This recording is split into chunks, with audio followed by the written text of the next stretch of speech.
Hello friends, और क्या हाल चाल, कैसे हो। तो फ्रेंड्स, आज की इस वीडियो में क्लास 12 हिंदी के मॉडल पेपर देखेंगे। तो फ्रेंड्स, जैसा कि समय दिया गया है 3 घंटे 15 मिनट 15 मिनट आपको दिया जाता है पेपर पढ़ने के लिए।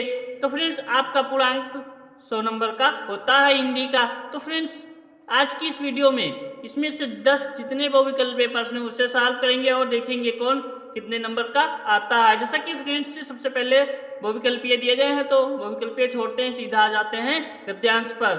फ्रेंड्स, जैसा कि धरती माता की कोख में जो अमूल्य निधियां भरी हैं, ये किस चैप्टर का है, ये 10 नंबर का आएगा आपका।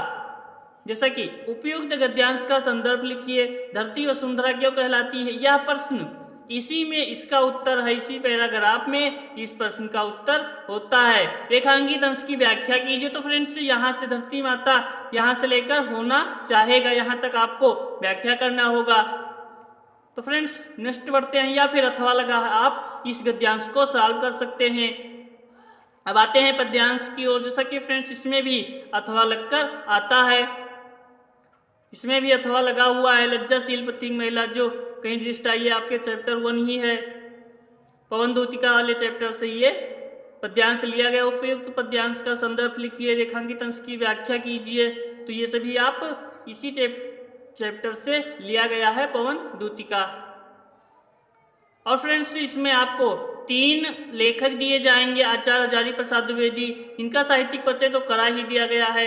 एपीजे अब्दुल कलाम, वासुदेव शरण अग्रवाल। और फ्रेंड्स, आपके कवि में आएंगे मैथिली शरण गुप्त, जिनका भी साहित्यिक परिचय करा दिया गया है। सुमित्रा नंदन पंत, रामधारी सिंह दिनकर, ये सभी साहित्यिक परिचय। और फ्रेंड्स, इसमें कहानी आपकी पंचलाइट अथवा बहादुर। तो पंचलाइट कहानी अथवा बहादुर कहानी में से एक ही लिखना होता है। या फिर आप ध्रुव यात्रा कहानी की कथा वस्तु लिख सकते हैं।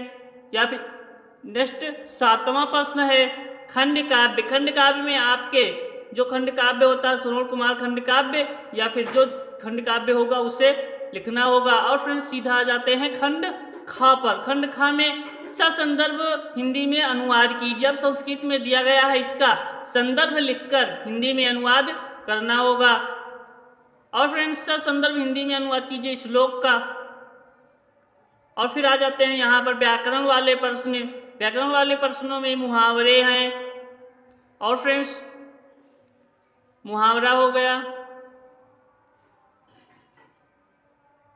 और यहाँ पर शब्द युग्म वसन व्यसन का शब्द युग्म बताना है। सीधे आ जाते हैं यहाँ पर एक शब्द के 2 अर्थ लिखिए। अंबर का 2 अर्थ लिखना होगा। पट, इन चारों में से किसी एक के 2 लिख दीजिए। अब आते हैं एक शब्द का चयन करके लिखिए। जो आंखों के सामने हो तो उसे क्या कहेंगे, आंखों के सामने हो उसे प्रत्यक्ष कहते हैं। राइट आंसर होगा ऑप्शन बी। जानने की इच्छा रखने वाला क्या कहलाएगा, जिज्ञासु। राइट आंसर होगा ऑप्शन सी। ऐसे ही फ्रेंड्स, निम्नलिखित में से किन्हीं 2 वाक्यों को शुद्ध करके लिखिए। अब इसमें से 2 वाक्य शुद्ध करके आपको लिखना होगा। अब आता है वीर रस अथवा हास्य रस, श्लेष अथवा उत्प्रेक्षा अलंकार, दोहा अथवा सोरठा, इन सभी में अथवा लगकर आएगा, एक ही करना होगा।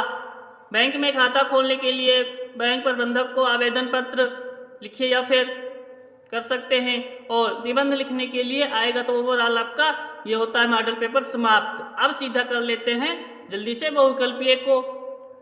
तो फ्रेंड्स, बहुविकल्पीय प्रश्न की ओर बढ़ते हैं।